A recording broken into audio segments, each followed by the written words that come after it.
Okay, so let's begin.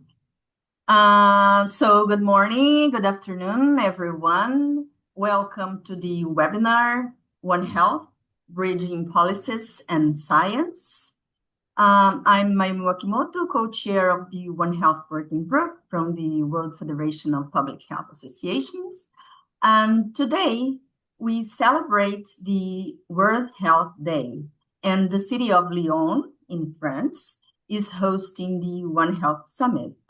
So our event is aligned with the objectives of that meeting. And our event aims to bring other voices to the debate on the One Health approach. So firstly, I'd like to invite Dr. Quanli Li, the Deputy Secretary General of the Chinese Preventive Medicine Association, to give the welcome address.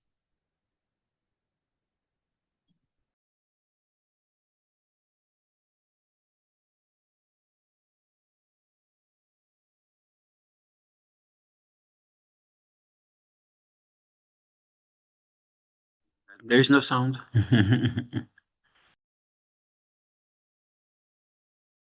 Oh, sorry. Let me play the sound. Dear Professor Roman Bailey, Professor Zhou Xiaonong, distinguished guests, speakers, and colleagues, good morning, afternoon, evening to all.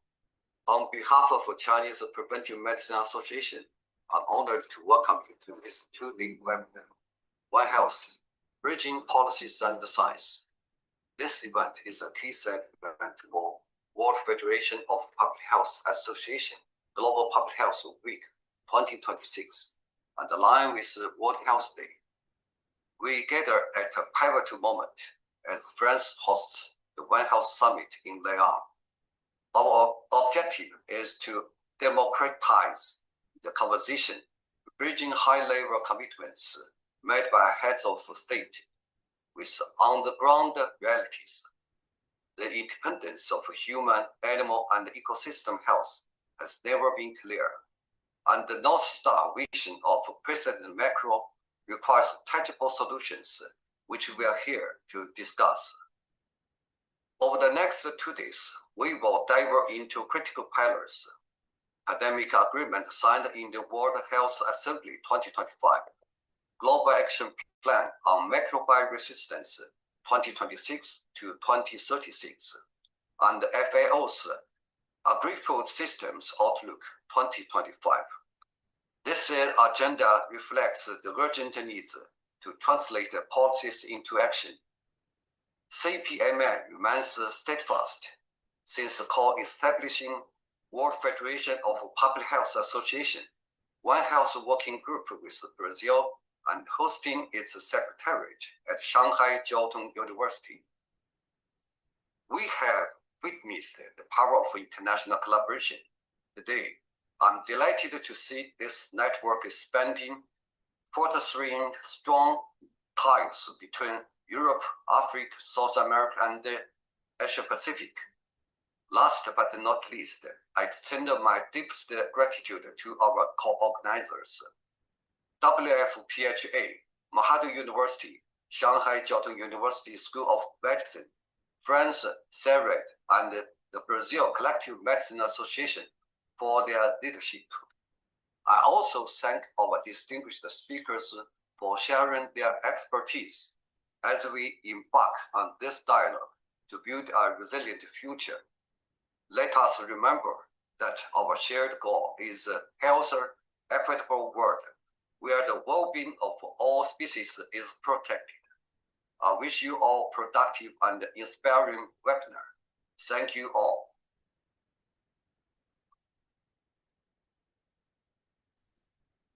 Okay, thank you. And next, I'd like to invite Professor Ramobetti. Oh, Dr. Zhu, hi. Hello. Dr. Zhu, direct from Lyon. And next, I'd like to invite Professor Ramobetti, the President-elect of the World Federation of Public Health Associations, to give his welcoming remarks. Thank you. If I could have the first slide up, please.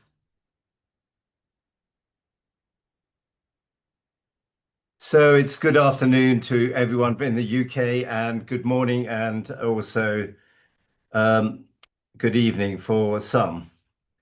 Colleagues, it's an honor to address you on the World Health Day as we mark this historic moment, the One Health Summit in Lyon, where heads of state will and decision makers are gathering fairly close to where we are meeting virtually.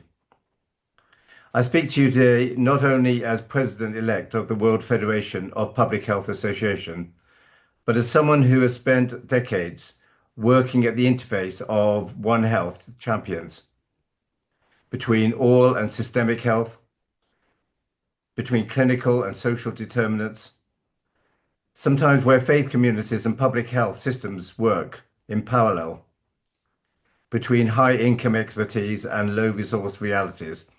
The experience has taught me that the fundamental problem is integration, not technical problems. And that can only be addressed with the leadership scenario which I'm proposing. So the coordination problem. Next slide, please. The One Health framework has fundamentally transformed how we understand health.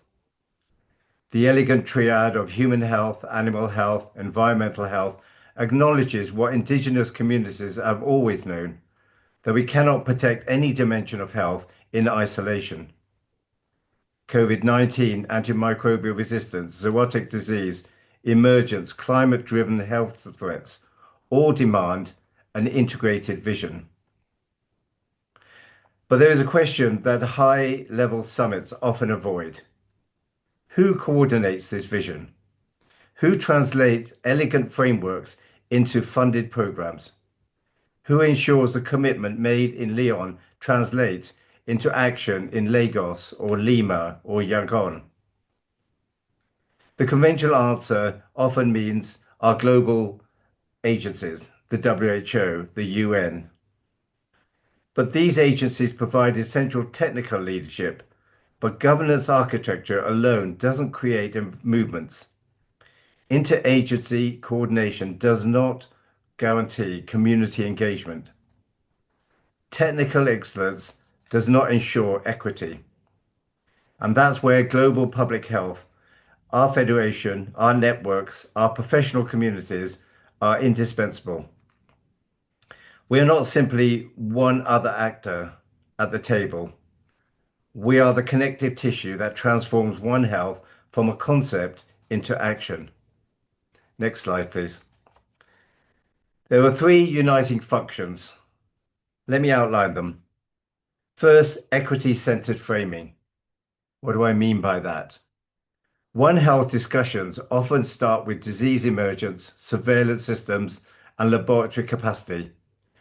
These are important, but they obscure the fundamental question: who bears the burden and who benefits from the solutions?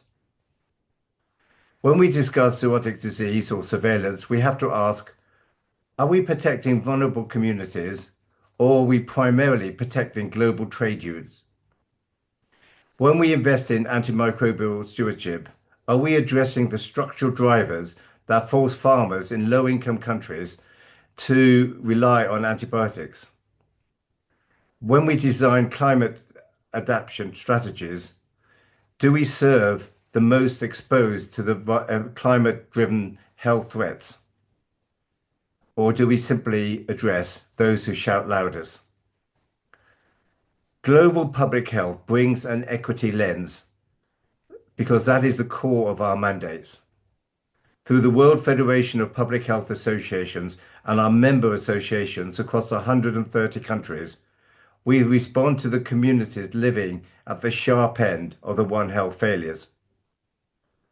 Pastoral communities losing livestock, livelihoods that are being threatened, fishing villages experiencing ecosystems and collapse of employment, emerging infectious diseases, and where water insecurity often tackles and threatens the most vulnerable in our world.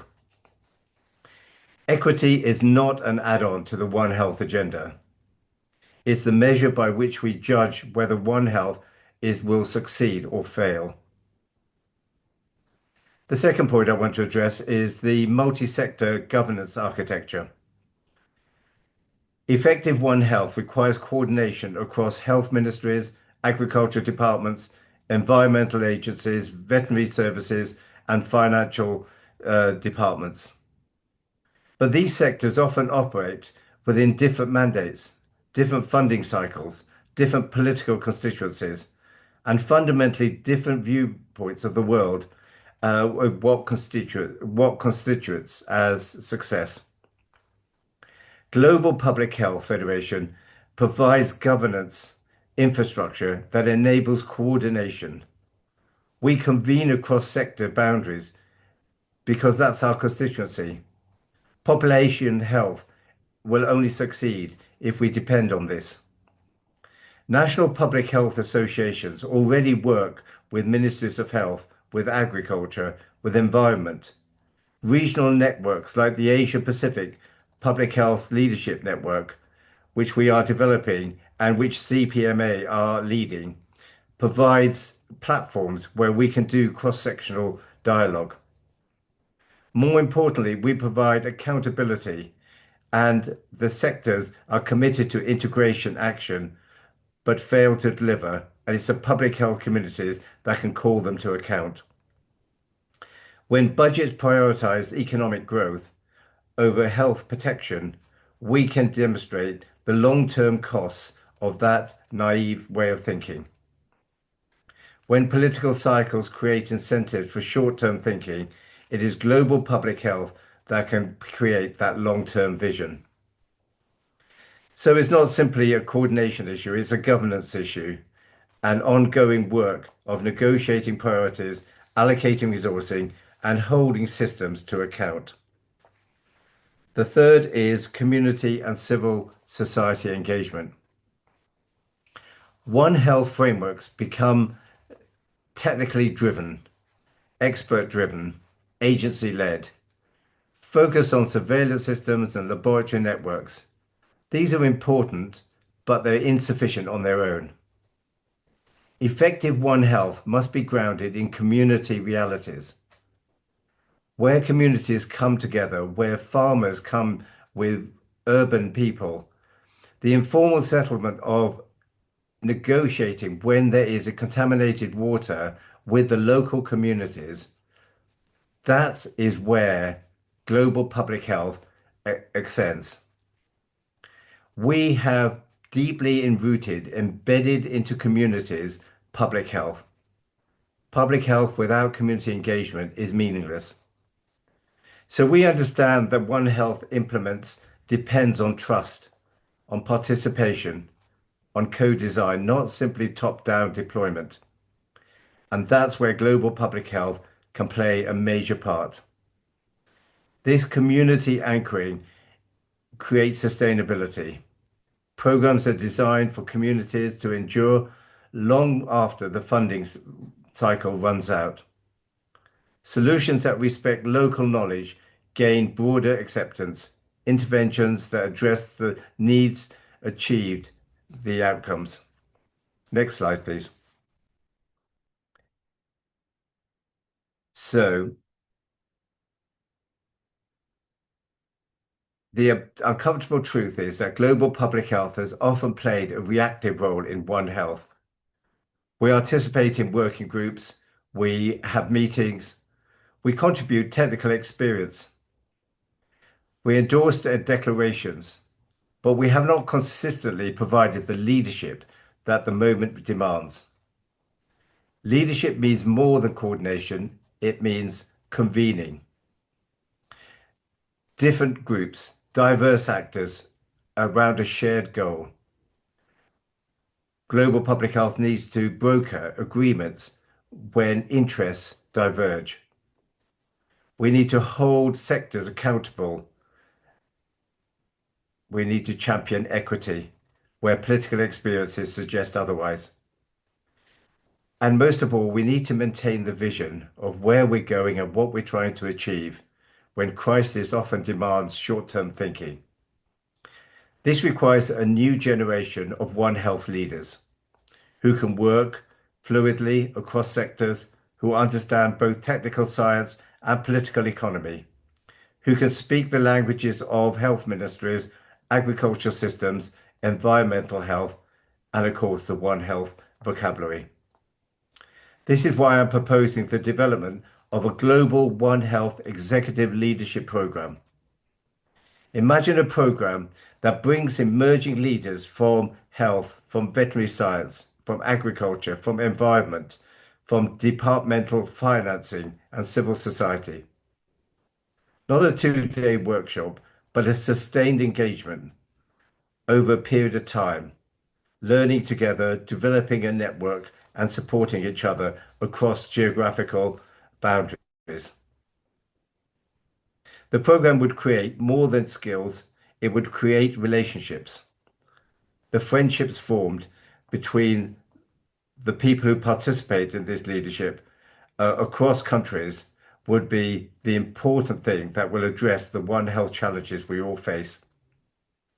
We need to create a global network of One Health leaders. We're developing that concept through our collaboration with Shanghai Jiao Tong University, working with Professor Zhu, and in partnership with the institutions across Asia Pacific, particularly of Africa and Latin America, we envisage a multi-institutional network across the world of leaders who are participating, engaging, and leading in their own environments. It is this leadership that would transform One Health. Not another declaration, not another statement by global players. It will be the leadership challenge where we will create the changes that are needed in the One Health agenda. One Health triad is powerful. Without leadership, it remains an abstract. Without equity framing, it risks serving the powerful. Without community engagement, it loses its legitimacy. Without accountability, it produces declarations, but very little change. This is a moment not for participation in One Health, but to lead it. Not to coordinate sectors, but to hold them to account. Not to endorse frameworks, but to ensure they deliver for the communities they serve. The world is watching Lyon today. Let's ensure that this summit concludes the work that truly begins, grounded in equity, driven by community engagement, sustained through leadership development, and held together by a global public health community, which is unwavering in its commitment to the health for all. Thank you. Thank you so much, Professor Betty, for your brilliant lecture. We'll have some time after the lectures for a panel discussion. And next, I'd like to call WHO representative, Jessica Kayamori Lopez, who will present One Health implementation in the Western Pacific. Jessica?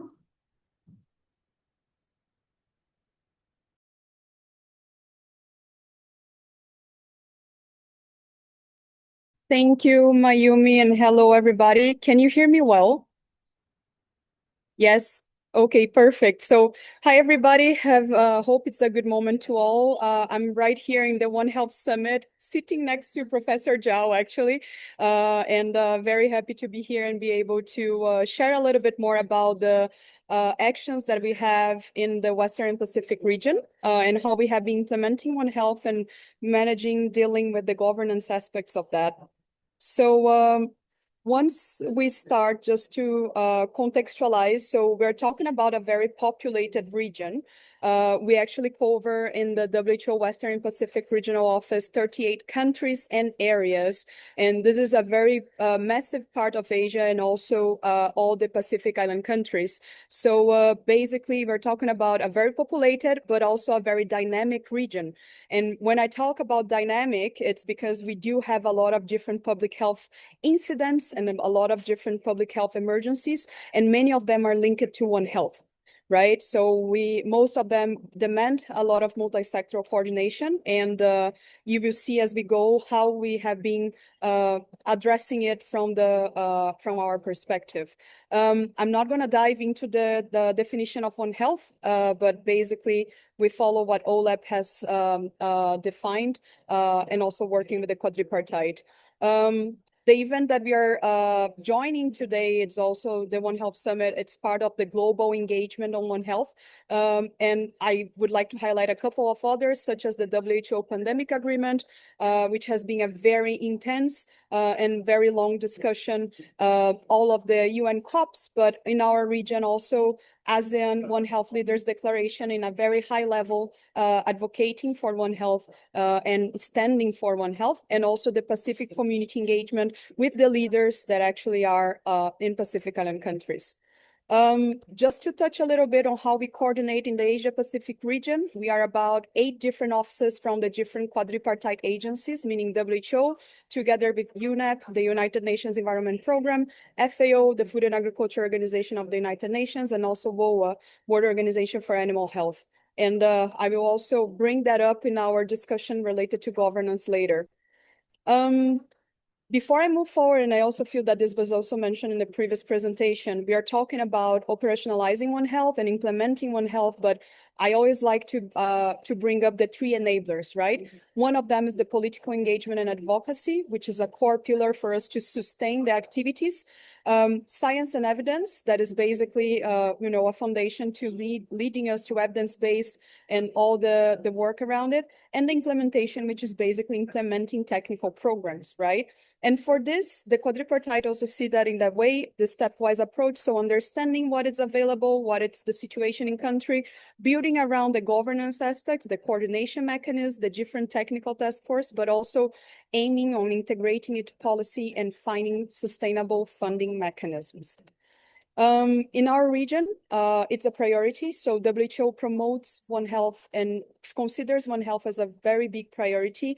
We are supporting a lot of our member states to establish coordination mechanisms. And as of now, we have 68% of our member states with coordination mechanisms covering One Health aspects. Right. All this data is coming from self-assessments, the IHR, International Health Regulations, SPAR, joint external evaluations, and also based on our support on requests that are coming from member states to receive strategic guidance and also technical support towards One Health. So what we have been doing, high-level advocacy, it's one of the key aspects of that. So we have been engaging with ministers of health, bringing One Health to high level for us, including the regional committee meeting, which gathers all the ministries of health in our region, and also following on their requests to be able to deliver member states briefing on the topics that they're still willing to look forward to hear more and understand One Health aspects. So high-level advocacy as one big move.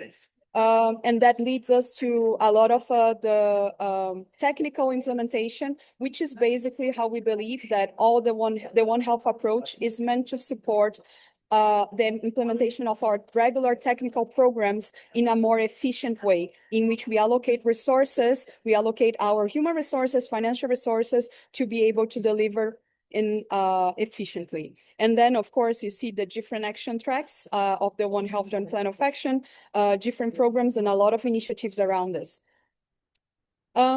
I was asked to bring a little bit more about One Health governance, and I cannot talk about it without talking about multi-sectoral coordination mechanisms. And this is, I believe, where we get, and most of our member states and countries also get confused. How do we start? How do we move forward? What should we do? Do I need an action plan? Do I need a committee? So the answer is, you need what's best for you. What is the best fit for your country, right? So we are going to move around committees, commissions, technical working groups, formalized, not formalized, with terms of references, with, with agreements between ministries to operate together, to share information.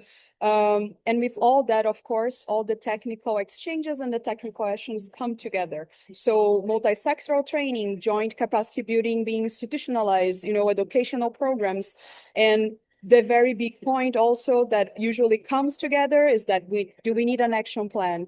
Do we need a strategic framework, or we just need a vision? So many different countries have been operating in different ways, but they are coming together to really figure out and how best they could establish a multi-sectoral coordination mechanism.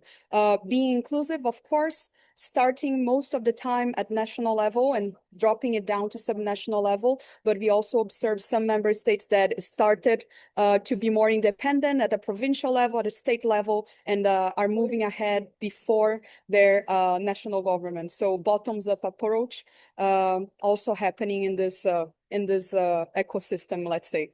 So basically, I brought an example, and this is thanks to the Ministry of Health Cambodia. This is their structure. So Cambodia is basically talking about different layers in their coordination mechanism. So they have an interministerial committee, which is, at ministerial level, in which they really make decisions. They bring that up. They have their secretariat, and they decided to prioritize 3 different topics under the One Health umbrella, which is AMR, zoonoses, and food safety. And with this technical working groups, the TWGs, that's where they actually build their national plan, where they actually implement their technical activities, and they identify the technical experts that are meant to be part of this group, of this thematic area, to work together. And right now, they're considering moving towards their National One Health strategy, which is under development, and also dropping it down to provincial level for their provinces to have MCMs, as I would say, multi-sectoral coordination mechanisms. So they can also implement that at local level more and more. Funding mechanisms in place, in which I believe they are also multi-sectoral. Pandemic fund. There are a lot of countries that are being granted their applications. Antimicrobial resistance funds, multi-partner trust funds, and plenty of others, and so on. So they identified also what are the potential funding sources for them to sustain their activities. And then another coordination mechanism that I also feel it's important to see, that's how the quadripartite has been operating in the region. And it's just good to exemplify, because then we can transpose. So what happens in a country, from high-level advocacy to technical implementation, we can also see that happening between the organizations that are actually supporting One Health. So we do have a coordination group on a management level, but also we do have technical working groups that are meant to be addressing their specific areas of expertise. So following the different action tracks of the One Health Joint Plan of Action and adding one more, which is also on advocacy and communication and community engagement, this is how we have been operating, and that also serves as a governance type of example. So people can exchange information. They know who are the ones that are actually in charge of this specific area. These are the priorities, and this is where the decision making is done.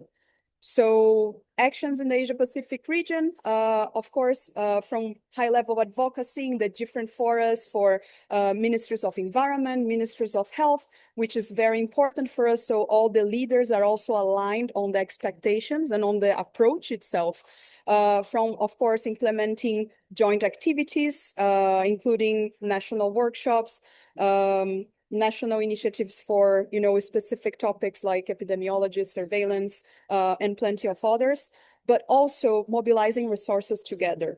So in our region, we actually have a joint program between partners from UK FCDO for ASEAN countries, which is also demonstrating the high-level engagement with ASEAN, giving and following their ASEAN's leaders' declaration on One Health, but also the initiative to support actions jointly. So that's also another way, as I mentioned, of transposing the coordination aspects to practical implementation. As time is short, some of the key takeaways, I believe that we all are on board on why One Health is relevant. So further to that, and highlighting optimizing resources, I feel that in the One Health governance aspects, we start with having political leadership as being critical to enable the environment. So this is actually what would unlock and sustain multi-sectoral coordination. Right? So this leadership will allow their technical teams to actually coordinate and to work together, and will also facilitate the dedicated budget to be, going to the right direction. I probably skipped governance mechanism, but having this governance mechanism, so whatever it is called and whatever is adapted, it's a foundation. It's basically, this is what is going to be defining roles, responsibilities, and giving ownerships for the actors and the sectors and the experts that actually have to take, action in this specific area, and also integrating it to legal policy frameworks. So then it's also something sustainable. And I believe we heard some leaders speaking in the forum here, and one of them said, it needs to be sustainable. It cannot be just mandate related, which is also what brings challenges for us to implement actions or to give continuation in programs when we have this specific group of leaders that maybe in the next election will be changed. So how do we make it sustainable? So trying to integrate the One Health approach and the needs into the policy frameworks. And then, of course, we cannot do everything at the same time altogether. So priority setting. If you prioritize what are the areas, then it's easier for you to allocate resources and for you to understand what comes first and what comes after. So that's also why we observe plenty of the countries prioritizing specific technical areas, as I exemplified with Cambodia, with food safety AMR and food safety AMR and zoonosis, in which it doesn't mean that they do not care about the environment, but it's, they have clear priorities, and that's where the resources is being allocated. And plenty of other countries are also moving towards the same direction. So I will stop here, and I would like to thank all the team and the organizers for the invitation, and very happy to answer any questions. Thank you. Thank you so much, Jessica, who is in Lyon right now. And well, we'll have some discussion afterwards. And next, I would like to call Professor Issam Benis. Professor Issam Benis from Mohammed VI University of Sciences and Health, Casablanca, Morocco. He's going to present his lecture, Algorithm, Extractivism in Scientific Publishing, a Threat to One Health Equity. Please, Professor Benis. Okay, we'll share the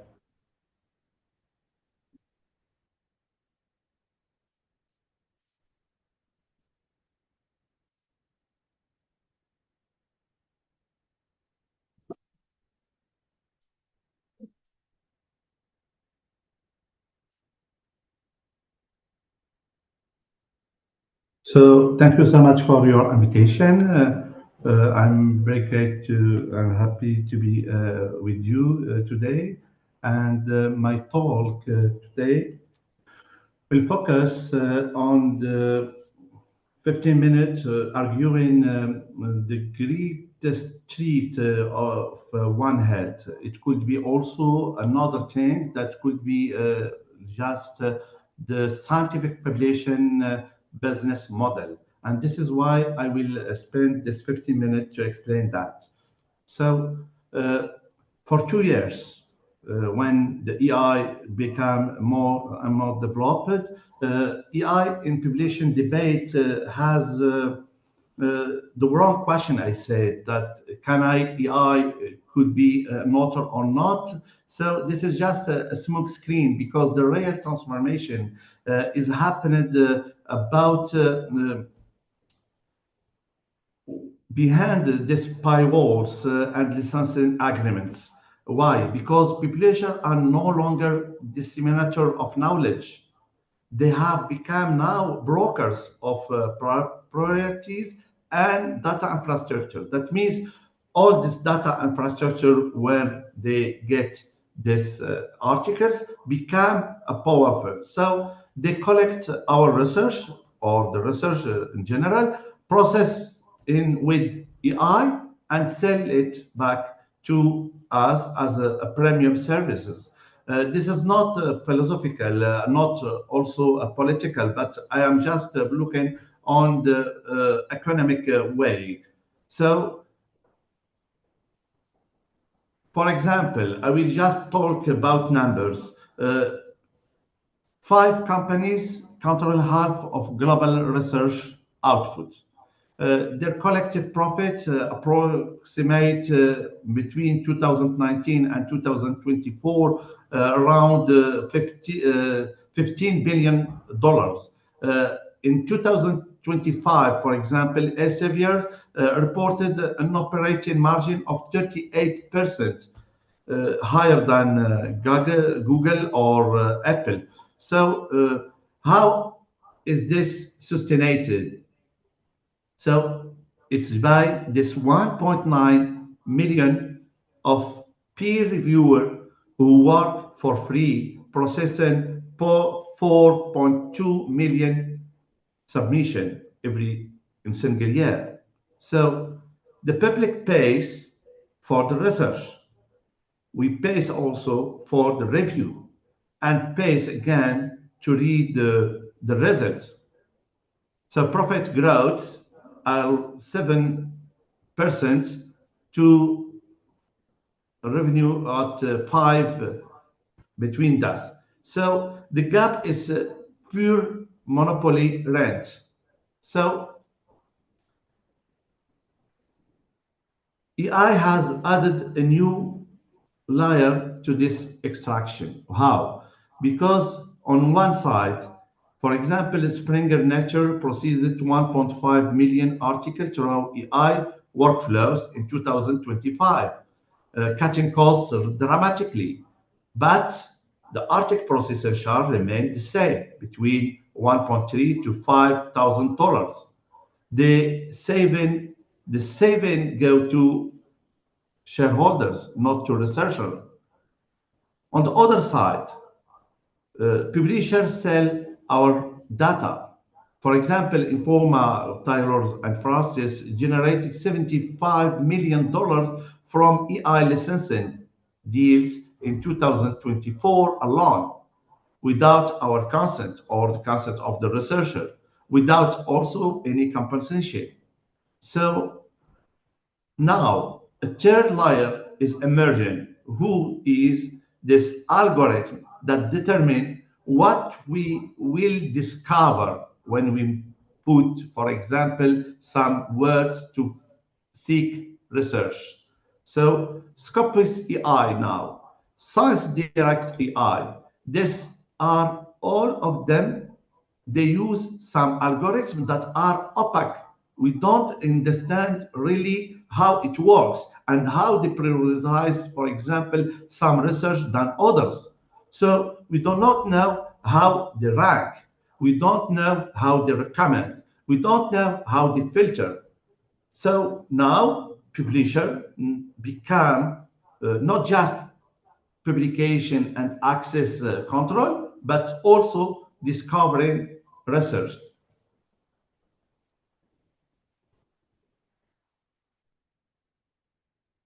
But the deepest damage is invisible, I can say.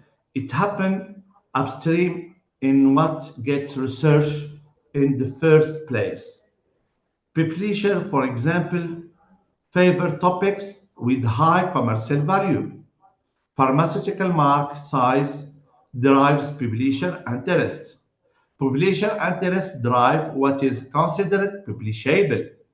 And researchers from low-income countries or middle-income countries must follow this commercial agenda to survive professionally.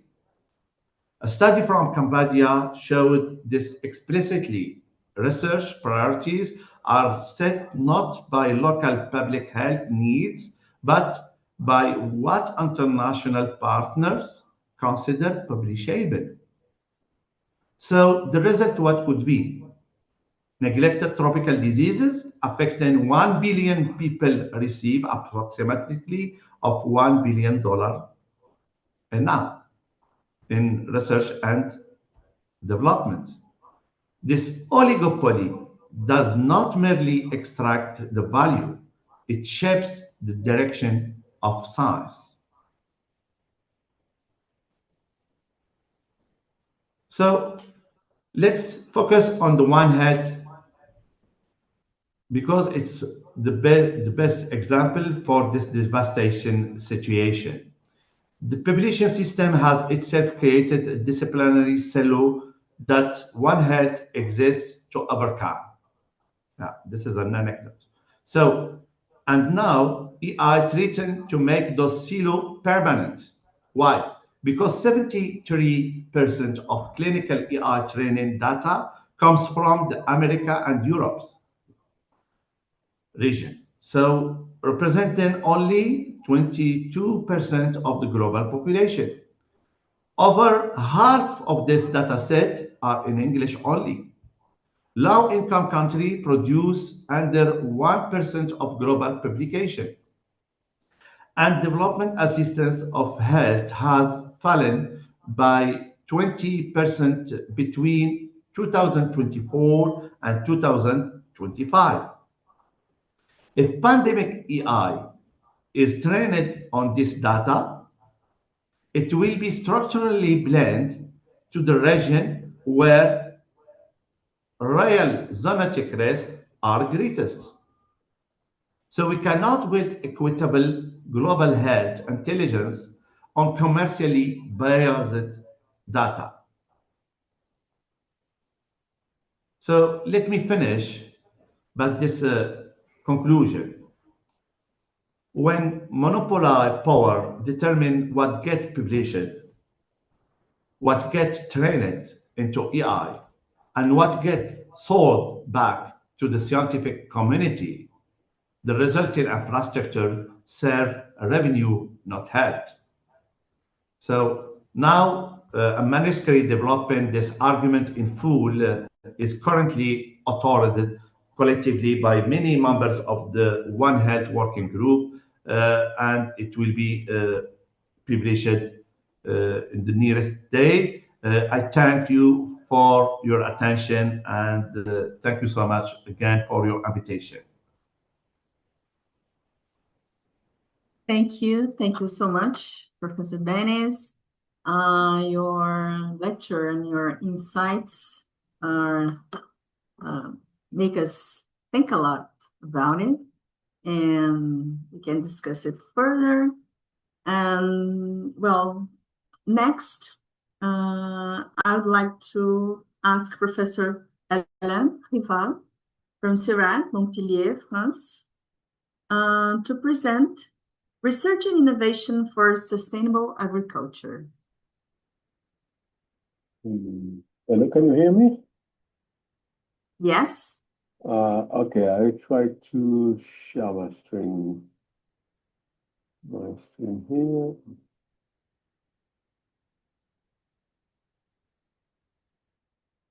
I'll send you an official demand. Did you receive something for me?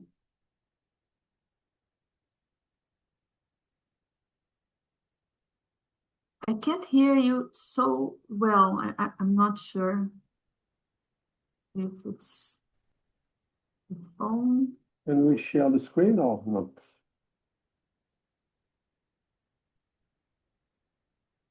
No, it's not. It's not there. Oh, now.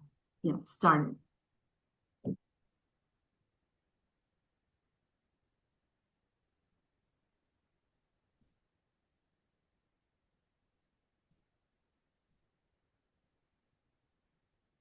We cannot see it.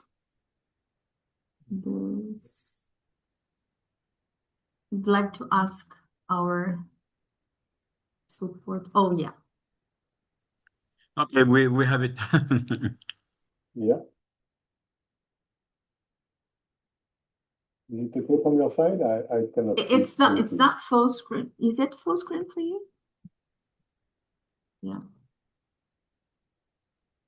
Sorry for the delay. Is it right now?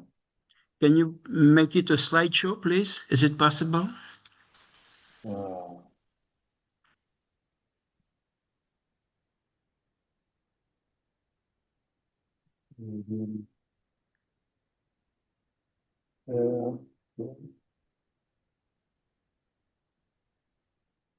Is the sharing working?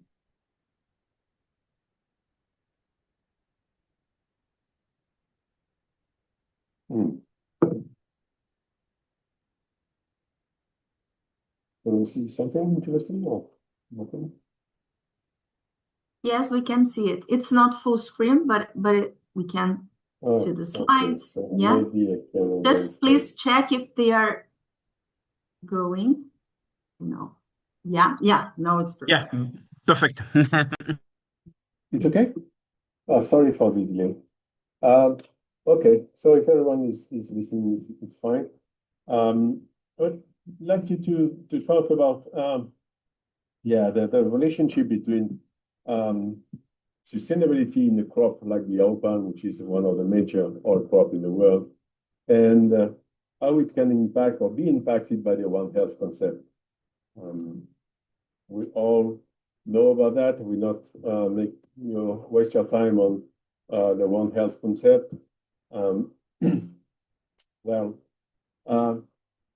when we talk about the development of the oil palm as any major tropical crop, we have a couple of shared risks, and one of these risks is land use and zoonotic risks, which is not really specific of the oil palm, but the fragmentation of the forest, as you can see on this scheme here, which increases the contact between human, livestock, and wildlife. This is very critical. And this change in land uses happens every day. I used to live in Indonesia, where deforestation is something really still happening, even if it's a bit worse than now, but it's still very important. So we have these risks shared by the wildlife becoming accessible to viruses or nasty illnesses like malaria. So certification exists for the oil palm. We have several types of certification systems which are monitoring and all these technologies and all these people engaged in certification are doing their job in monitoring the gaps in certification, because of course it's not finished. Most of the countries that have not adopted a full certification system. There's also the risk of fragmentation because of the multiplication of several certification systems, like you can see on the slides. Rainforest Alliance, RSPO, USA Organic, there are several certification systems which are coexisting and make some confusion on the markets and make some confusion also for the deciders. So we also are lacking coordination because the agencies which are, of course, in charge of certification, in charge of sustainability in the agricultural sector, they are separated. We don't have, of course, one single One Health system which could be able to coordinate environmental, agricultural, and health agencies. In real life, they operate in isolation. So in this case, our One Health implementation at the landscape scale is becoming very difficult. We need also scientific integration because we don't share the same indicators, we don't share the same metrics. So we have to really make an effort in scientific integration to be sure that we are talking the same languages, we are talking about the same problems, so we can put a name and describe exactly what happens on the ground. And this scientific integration is really key. I think this is what we're lacking the most. I think there will be a lot of speakers, maybe more competent than I am, to talk about this need for integration. We all know this kind of scheme with the relationship between the human, wildlife, and ecosystems. So for what concerns the oil palm, which is my topic, we're talking about a global commodity which is used for fuel, cosmetics, biofuels. major producers are in the global south, Indonesia and Malaysia. And the question is really the balance between economic benefits, which are quite huge in these sectors, and environmental and social costs. We still have a problem in balancing this type of data. Everyone has read or heard about the oil palm, has read about deforestation and loss of habitat. That is probably the question number one if we talk about sustainability on oil palm cultivation. Forest conversion for plantation is still destroying wildlife habitats, less than before, but we still have pockets of deforestation in very critical areas like Sulawesi, isolated islands in Indonesia, which are still subject to deforestation. Of course, we have a very huge ecological impact. When you replace diversified forests with monocultures, you're disrupting a lot of things, including soil health and climate balance. And the consequences for the wildlife, this is one of our emblematic species in Borneo, the orangutan. Those endangered species are losing shelter, food sources, and are forced for migration or even worse, extinction. So this question of deforestation, habitat loss, also deals with the loss of iconic and also non-iconic species, because of course it's easy to speak about endangered species like the orangutan, but some species of ants, some species of insects are much more discrete, but they're also submitted to extinction or close to extinction because of loss of habitat.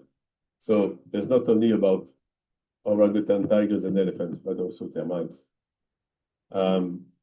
Yes, biodiversity decline, we already talked about it, and the importance of maintaining ecosystem functions, which is shared by any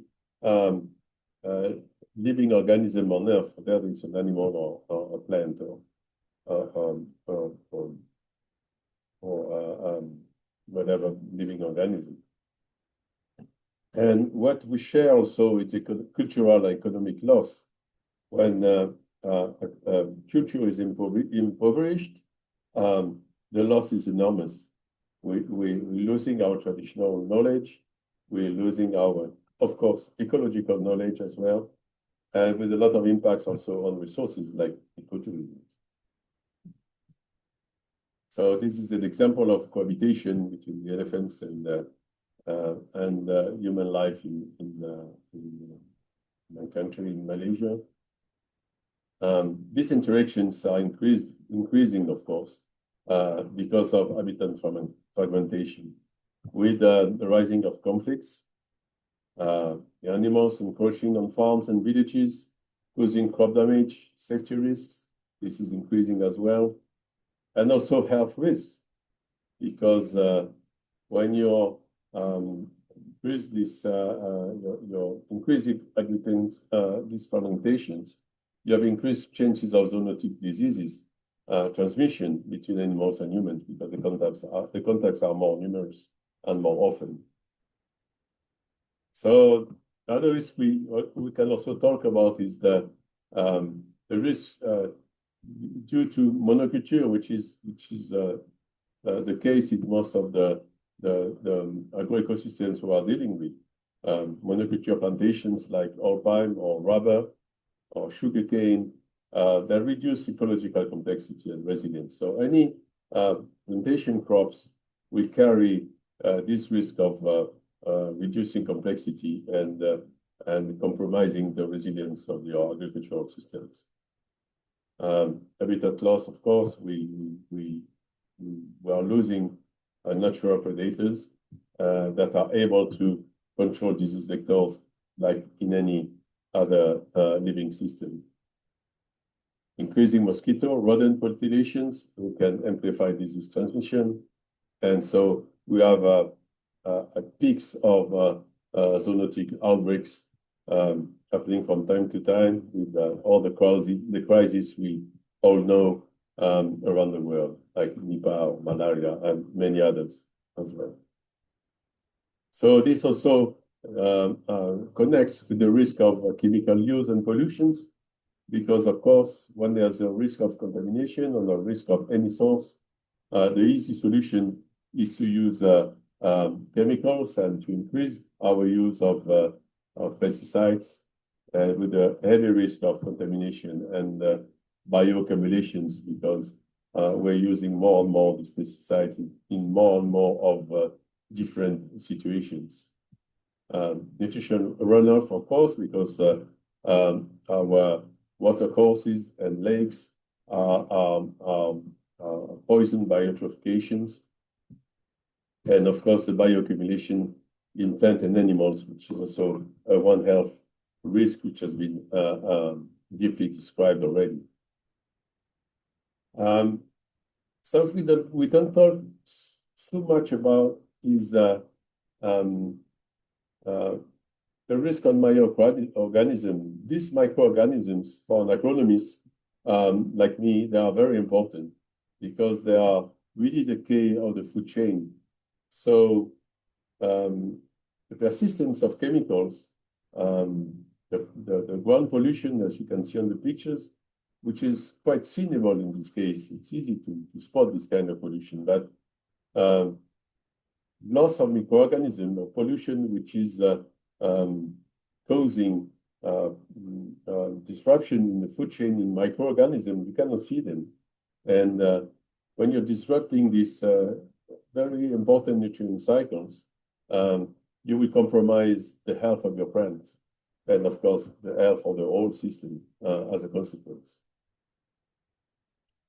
Climate change, of course, we have interlinked impact between agricultural activities and climate change and One Health, because, of course, they affect humans and animals, ecosystems in the same way. Zoonotic risks, of course, change our migration patterns with the risk of increased disease spillover, because, of course, the contaminants are migrating together with the birds and the animals, and they're carrying zoonotic risks the same way. The risk of drought and floods also is a compromise to safe nutrition and clean water access. So this, as you all know, it's all interlinked and it's all sensitive to any change in the climate. And of course, we have this connection between the climate and livelihoods and health. We all have, I used to live in Indonesia.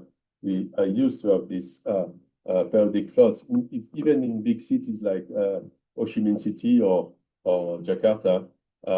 It impacts livelihood and health, of course, with the consequences on poverty, malnutrition, mental health. They're all cumulated. And there's a nasty loop, because any degradation in your environmental environment accelerates any impact of the climate and reinforcing the cycles of harms, drought, emerging diseases. It's all linked and it's all amplified by this nasty, very nasty feedback loops. So it's not easy to take action. It's a cross-sector collaboration, not only for agronomists like me, but also for health science taken as a whole. And going back to the oil palm also carries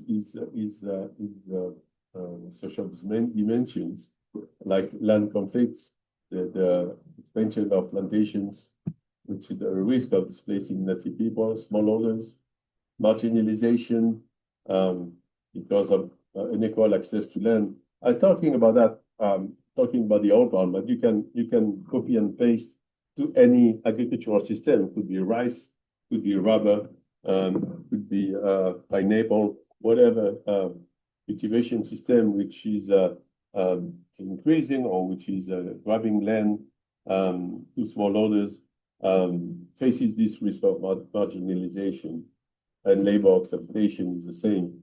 Poor wages, unsafe conditions, child labor risks. This is shared by many of the agricultural activities. In agricultural activities, we still have this recurrent question about gender inequities. With the women in plantation, most of the time, I would say always, experiencing lower pay and limited job security. Economic injustice, which is another source or another consequence of gender inequities, with unequal profits between genders and degraded livelihood, affecting health and community well-being. Land grabbing, we always talk about that. It's very important that any land reform is fair, and large-scale acquisition should respect land rights and avoid displacement and poverty. It's still the case in many places in Southeast Asia. Land grabbing is still around. It's very difficult in many cases to have the documents proving that you're the owner or the traditional owner of your land. And this opened the door to land grabbing. I will not spend a lot of time on certification, but just to mention that the communities, the NGOs, the governments, they are working hard on certification, especially certification on to combat deforestation. I don't want to take a lot of time, but Europe is very active in the EUDR, the European Anti-Deforestation Law. It's a long process. It has to be agreed by a lot of different communities, including the industrial partners, which are also the buyers of these products like palm oil or rubber, and coffee and leather. So yes, this it's a very long way to make these benefits of certification shared by all the stakeholders. But we are progressing, and and progress along the way. There's a connection, of course, between microclimate, greenhouse gas emissions, and destruction of forests, and on the contrary, also on protection of fragile soils like peat soils. So once again, there's a strict connection, a direct connection between the climate and the expansion of climate-sensitive diseases. And still a lot of things to do to improve the ecosystem resilience, not only to extreme weather events, but in normal situation as well. All these cycles have been modified through the ages. We all know that these tendencies have been accelerated. Of course, and taking care of animal health also brings benefits to all the community. With diverse habitats, you diversifying the habitats. It includes lower pathogen reservoir. The density becomes lower, and less chemical exposure also improves the livestock health. So once again, it's all connected. And as a consequence, or as a cause, it ends up in decreasing the use of antibiotics. And that's all good for the general health. We talk about crop diversification. This is our job as agronomists. It's important in terms of nutrition, in terms of income as well.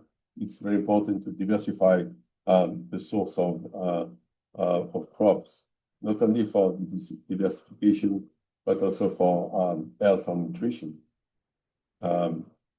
Better community health also, it's a very favorable outcome, sorry.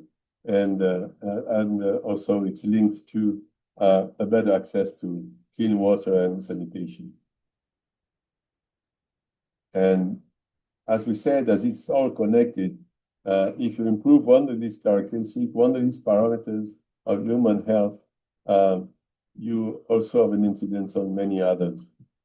Like when you change our practices, sorry, in oil palm, rubber, and forest cultivation, we have an impact on the respiratory illnesses because we reduce the risk of forest fires, which has been major risk in the past decades.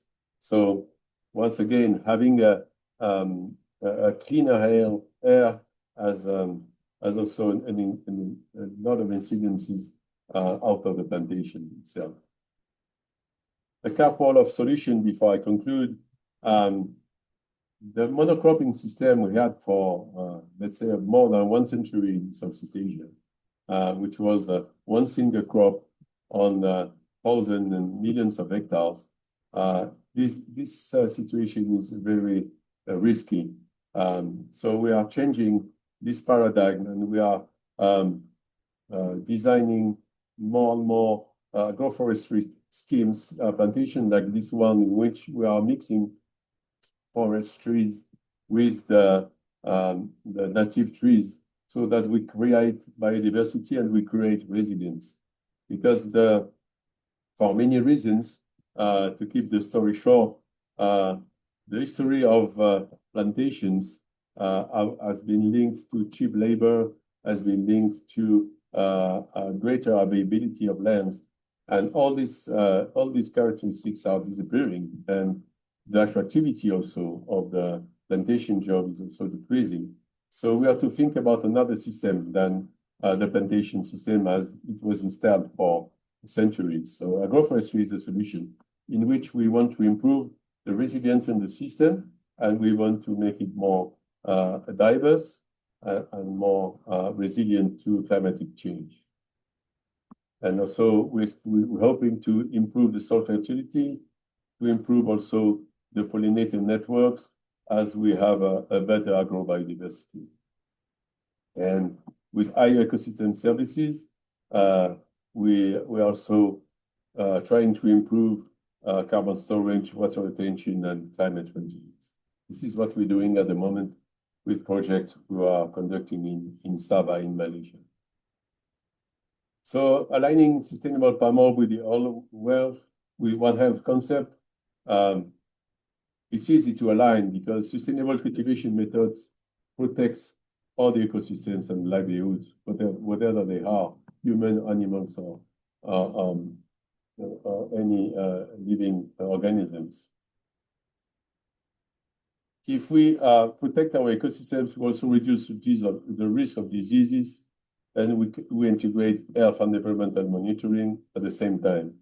So we have one better chance to promote quality metrics. We have the good scientific measurements of the environment, so we can document and we can provide evidence to improve our certification standards. Whatever are these certification standards for human, for animals, or for the environment, the same exactly. With that, I will try to conclude, and hope I convinced you of this necessity of integration. And thank you very much for your kind attention. Thank you so much. Take care of yourselves. Thank you so much, Professor Alain Ribon. Now, I'd like to hand it over to Professor Roger Frutos, who is going to be the moderator of the next panel. Thank you very much, Mayumi. Normally, we are going to have a panel discussion with all the speakers.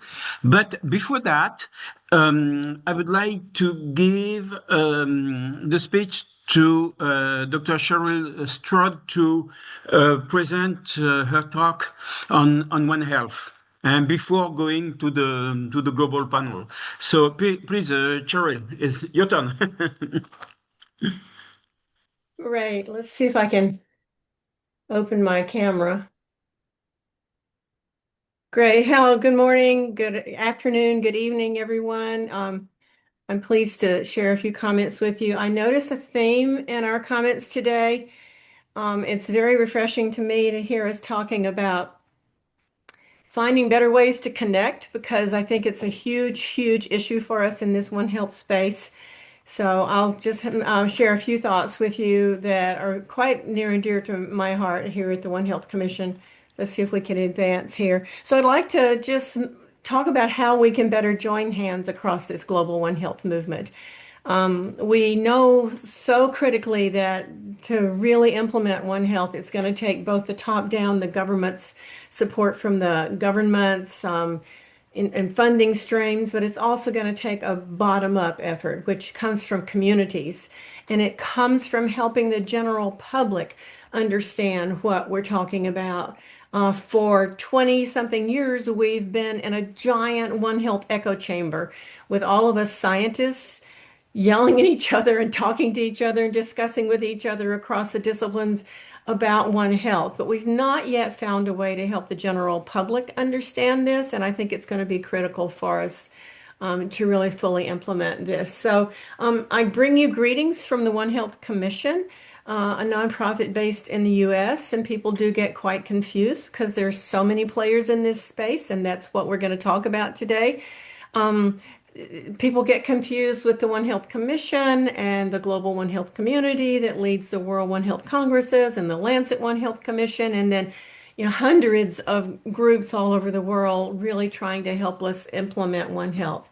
So here at the One Health Commission, we do pay attention to connecting us across all the stakeholders across the space, and we'll talk a little bit more about that as we go along. Back in 2014, the One Health Commission led the first International Who's Who in One Health webinar. And guys, it was eye-opening. It was a really long webinar. We had over 20 speakers. Now this morning we've got just a few. We're going an hour and a half or so. That webinar lasted for 12 hours. It had over 1,000 attendees, and we were shocked at the number of attendees that stayed with us all 10 hours, because we sensed at that point a real thirst in this One Health space, this One Health movement, to be better connected, to know who's doing what, so we could find each other and join hands and really work in better synergy. We did another one, very similar, not quite as long, with 14 speakers in 2016. And out of those efforts, we realized that we really needed to find some way to better help us know who's doing what and where. So we could really find out, okay, where are the strengths, where are your strengths, where are my strengths, and how can we really collaborate and work more closely together. And out of that was born our international newsletter, the One Health Happenings, that I hope many of you receive. I think it's the only newsletter that really tries to share with the world what's going on in the One Health space all over the world.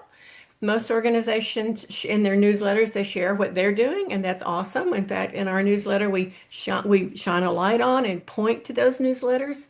But we need to find ways for those of us in different parts of the world to understand what's going on everywhere.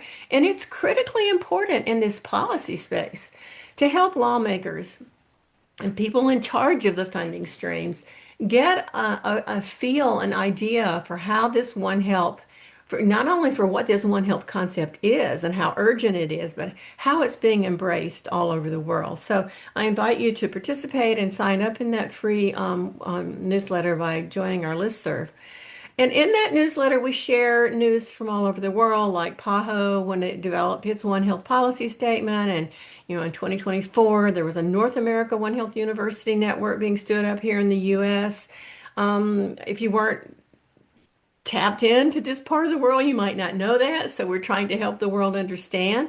things like the Pope recently embracing One Health, which is kind of mind-boggling and exciting.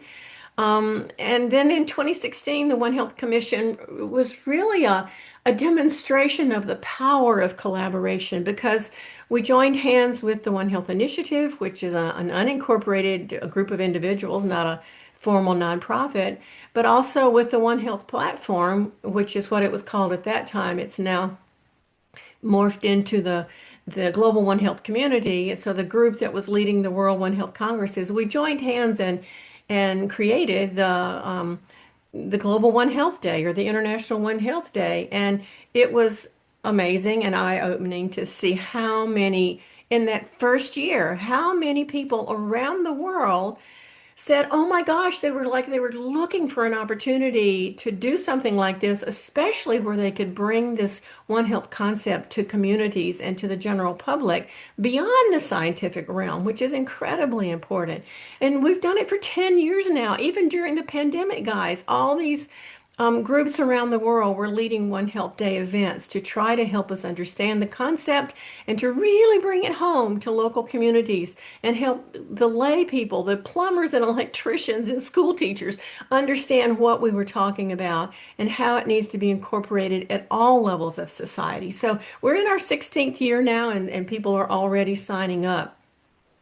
And I bring your attention just for a moment to this section of this wonderful definition that the OLEP, the One Health High-Level Expert Panel, created: collaboration, communication, coordination, and capacity building. And if you'll notice how all these little cogs are lined up, and we're really working together if we're actually implementing One Health well in this global One Health movement.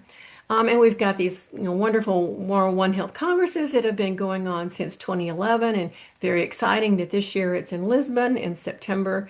So I hope many of you, maybe we could actually, some of us could meet there, because I find that I've worked with people all over the world for years and never gotten to meet them in person. So that's a wonderful come together, and I'm always so excited to see so many ministers of health and many, many disciplines show up at those congresses. So they're very powerful and very helpful in this space, but we're still not finding a way to really connect.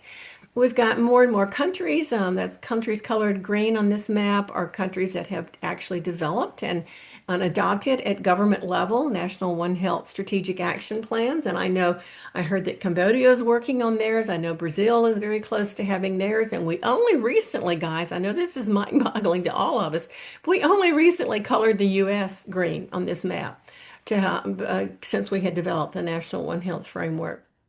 So it was really distressing to me to see that nothing in the Western Hemisphere was colored green on this map. But we still have this confusion in the space itself about who the players are. We still have groups that are forming up that don't know about other groups, and they use very similar names, and that's how some of the confusion happens. So we've been calling for many, many years for permanent systems that can sustain One Health implementation.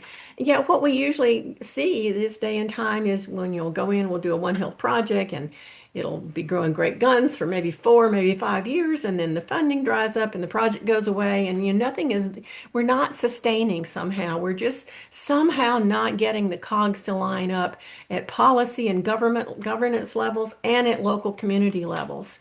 So we've got some big challenges. We know that for full implementation of One Health, to really be able to bridge policy and science, which is the theme of our webinar today, it's going to require collaborations and relationships and top down and bottom up.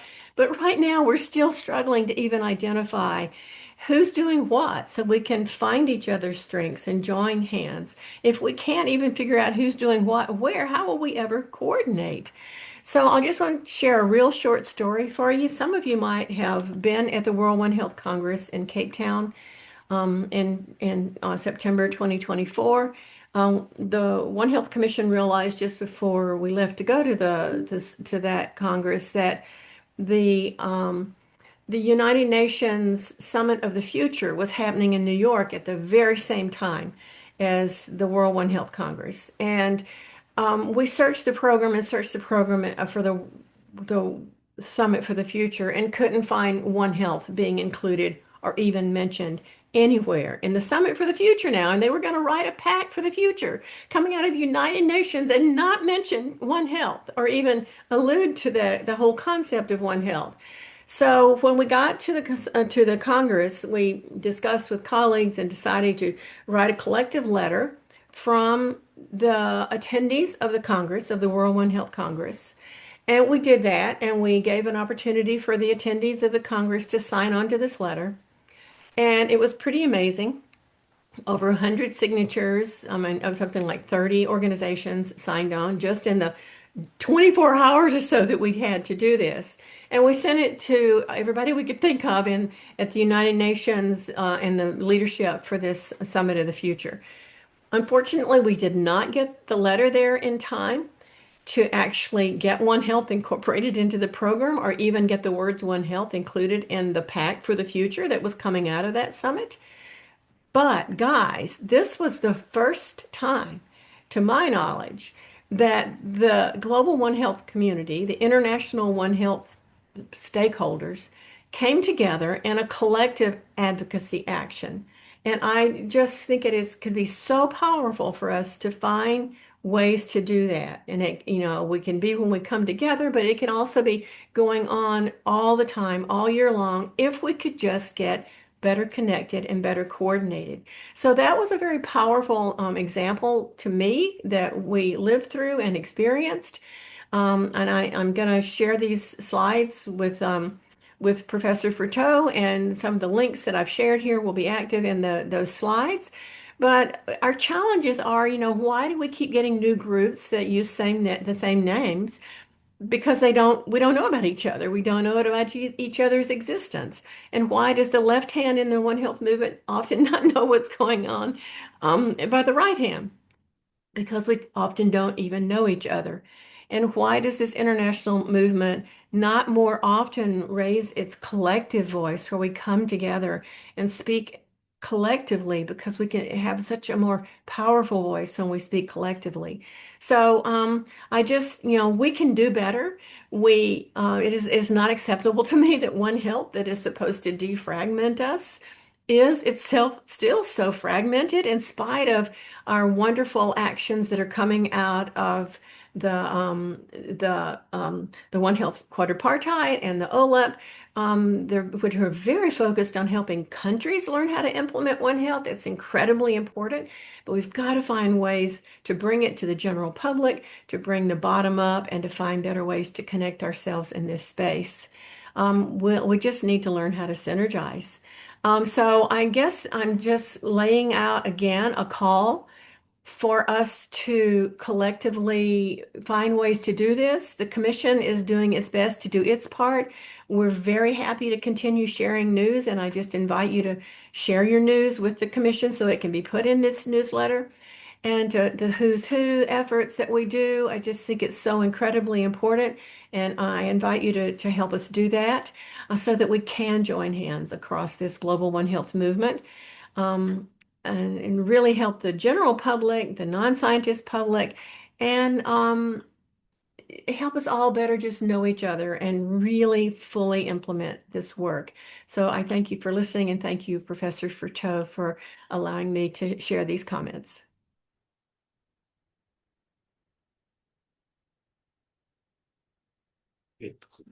Thank you. Thank you very much, Cheryl. So now, as Mayumi said, we are going to hold panel discussion. And before moving to this panel discussion, I would like to thank Cheryl also and all the speakers before her. And I really want to thank Cheryl because her presentation is not only very inspiring, is also an excellent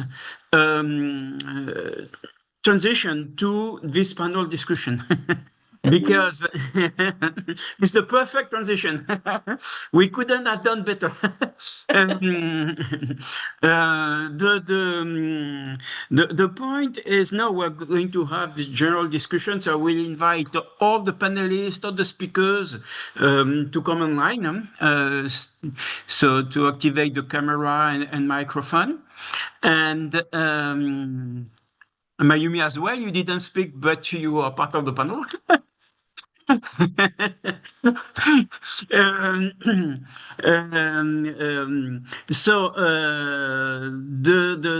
important aspect to me with respect to this webinar is that one objective and one important objective of this webinar is to come up with a white paper.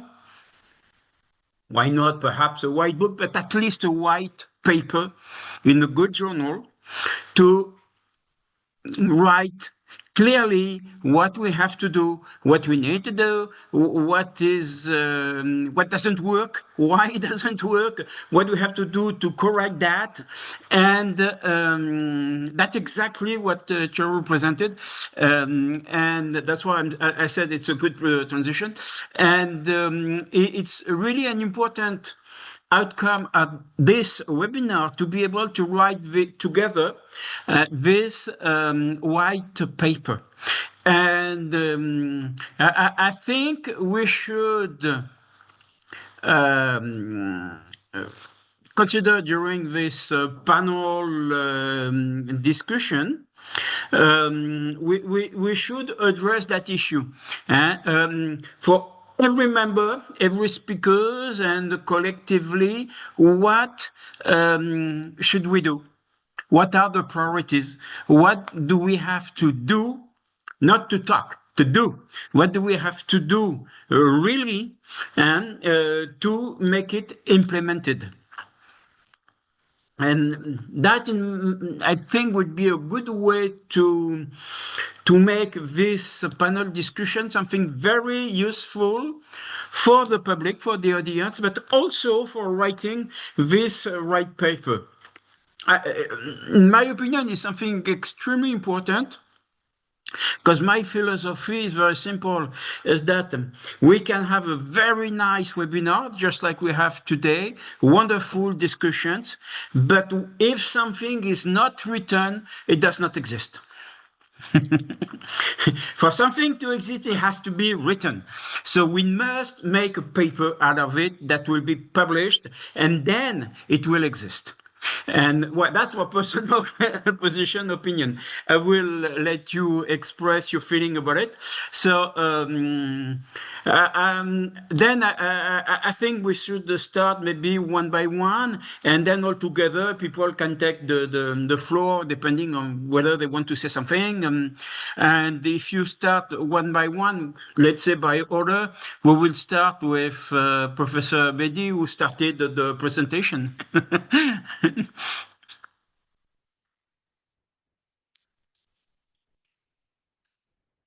We don't hear you. Well, sorry, Okay. thank you, Roger. You missed the best bit. I've said it already, but no, on a serious note, I think it's been really encouraging, and I think it's been really good. I started outlining the role of leadership, and Cheryl has taken that baton and showed leadership about coordination. So I think if we were going to articulate a message to a wider community through a publication, I think that would be one of the key things we would want to say, that we need to have better coordination, and we also need better engagement. So when we see a map that Cheryl showed with different countries, it was good to see so many countries in Africa that were colored. And what was noticeable was the lack of countries within Northern Europe. So I think we need to make the chat as a real clear aim to say that we need better coordination, but we also need clear action. And the action is obviously the first part's got to be a national plan. We've got to know what each country is planning to do, and then we can begin to have a global conversation about how we link that all together. So thank you very much, Richard.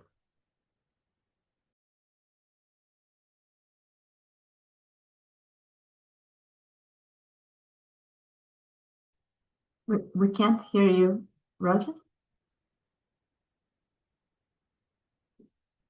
We can't hear you. Sorry, my microphone Okay. was off. I'm very sorry about that. Sorry. So, well, thank you, Professor Betty, for your comments. I fully agree. And to move on, I was just checking who is still connected. So Jessica is not, so I guess she went with Jean maybe to some meeting in Lyon, so she may join back later. So I wanted to ask Issam to talk, no, but I don't see him. So maybe, yes. Professor, may I take the opportunity to ask Dr. Betty to talk a little bit more about the proposal of the Global One Health Executive Leadership Program? Okay. I'm passionate about leadership development. So as an example of that, I come from the oral health sector, and children under 5 have decreasingly a worse oral health in many countries. And my government asked what could be done, and I was given the task of developing an international program. Now, how do you develop a program that's so fragmented in different countries? And I decided that we would use the government grant funding to develop an executive leadership program called the Senior Dental Leadership Program. For 15 years, we brought together 250 of the most senior people in a network. Year 2, Harvard came on board, immediately asked if they could become part of it, and they became a strategic partner. King's College London asked if they could become a partner, and immediately we built a momentum. I don't want to outline the consequence of that, but we could look at hundreds of millions of children that have received additional care. We could document the large amounts of money governments have spent on this agenda. I think we need an executive leadership program. We need a global network of high-level champions who will take this agenda forward. And I've been working with Professor Zhu and at the Jiao Tong University how we could actually do that. So it's just out of my own experience, I'm convinced that this agenda is more than just communication. It's more than just finding out what everyone is doing.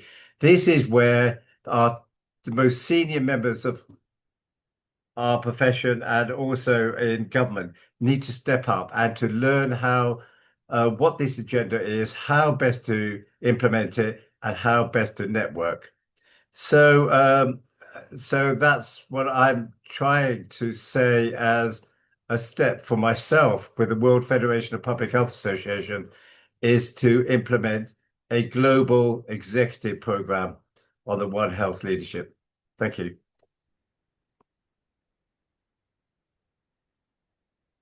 Thank you so much. This is very inspiring.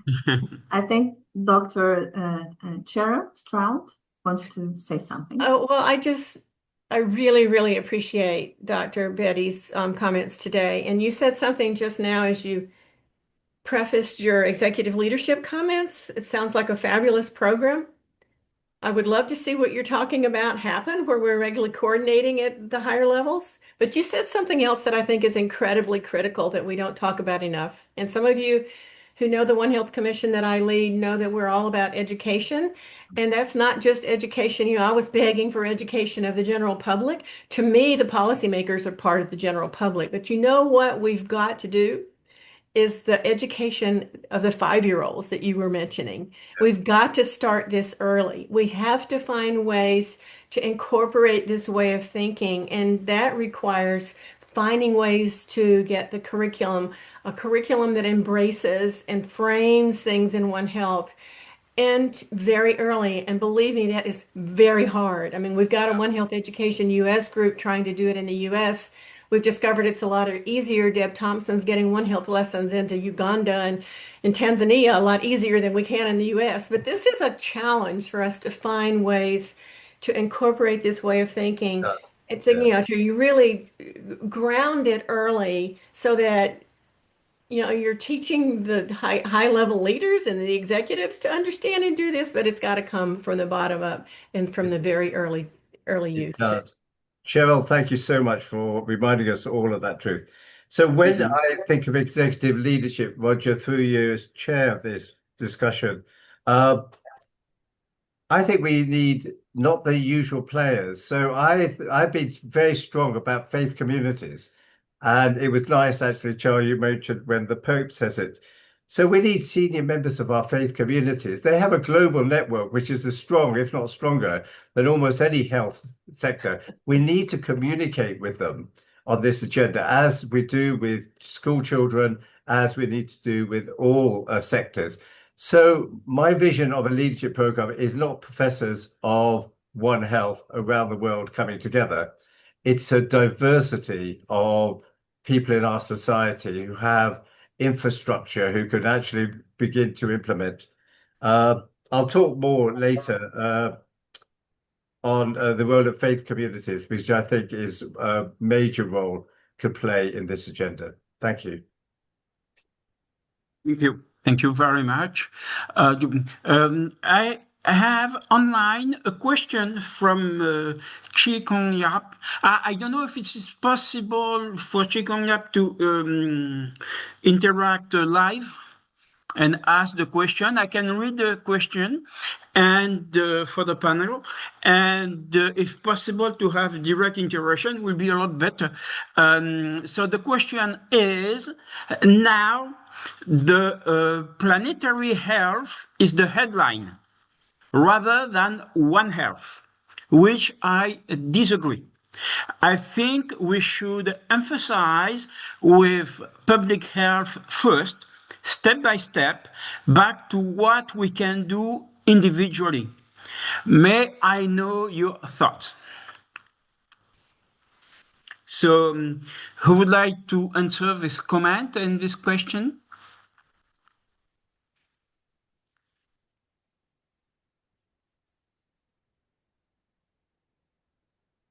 I'll take a stab at that. It's a loaded question. So you're right. A lot of people get confused. A lot of people for a while were thinking planetary health and One Health were the same. They're not. They are sister movements pulling on the same rope in the same direction. We all want the same thing, but we have different priorities. It's just like all these different groups around the world doing One Health. We have different strengths, different priorities, different agendas. But we really, really need what we're all doing. One Health is much more, you would never hear the planetary health folks talking about what we can learn from comparative medicine and translational research, or really going into AMR. So I guess what I would like to see is just finding more and more ways to really synergize those efforts also across the two movements. But I don't think it's right to put down the planetary health movement. I think we just need to really help everybody understand that we're pulling on the same rope in the same direction. We need to do it together, but we're not the same. And that's okay. Diversity gives us strength. We just need to lean on the strengths of the two movements so that we can work toward that end goal together. I would love to know if that helps at all answer the question that was posed. Maybe anybody else? So Mayumi or Raman or Alain, would you like to add a word to this answer?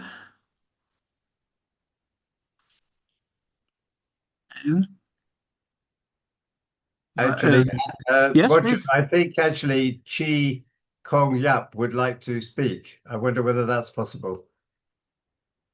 I don't know because I don't handle the connection, so I don't know if she can have the floor to speak. It would be great. We should ask the moderators in Shanghai. Is it possible to give the floor to Chi Kong Yap?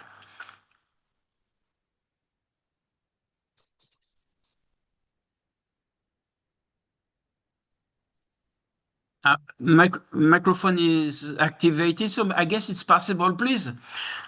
Yes, can you hear me? Good, it works. Yeah, can you hear me? Yes, absolutely. Yeah, thank you very much. But my camera is not working. Okay.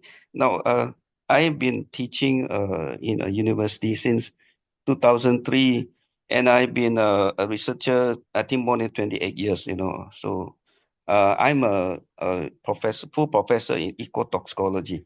So I've been looking, try to understand the evolutions, to planetary health, which is non-existent when I first come in as a researcher in 1998. So I'm very passionate and I'm a little bit worried, okay? Worried in the sense that, planetary health is the headline, as I said, as everybody knows. So one, of course, the basic, which I can understand, okay, as a ecotoxicology in Malaysia, which I train here, public health, eco health, one health, and then they say planetary health.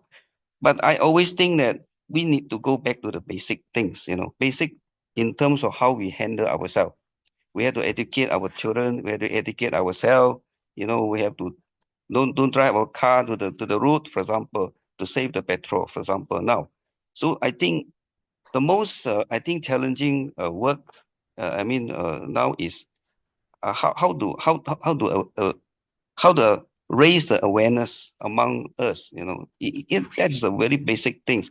Of course, the collaboration between different agents, different party, different country, that would be excellent. But how many people can collaborate and then go to South Africa, for example, for a conference? Not many. So therefore I really appreciate and congratulate this platform. I can sit in my home. I can listen and then give my thoughts. So that's why my thought is that we should go back to what we can do, okay, in our house, a family. Start from there. I think that is what. So lastly, I really congratulate and very thankful to this platform that I can raise up my voice at least. So of course, I'm very happy to hear your thoughts even more. So thank you very much. Well, thank you very much. Who would like to bounce back on the? Yes, please, Roman. Okay. No, thank you, Yikonkat. That's helpful. Look, I think it's really unhelpful if we start to have divisions and we get people lobbying in one group or another. Charles said quite clearly, there's a space actually for different peoples. My view of this is that with all the turmoil that's happening on the international sector, there's going to be a global challenge to the economies of most countries.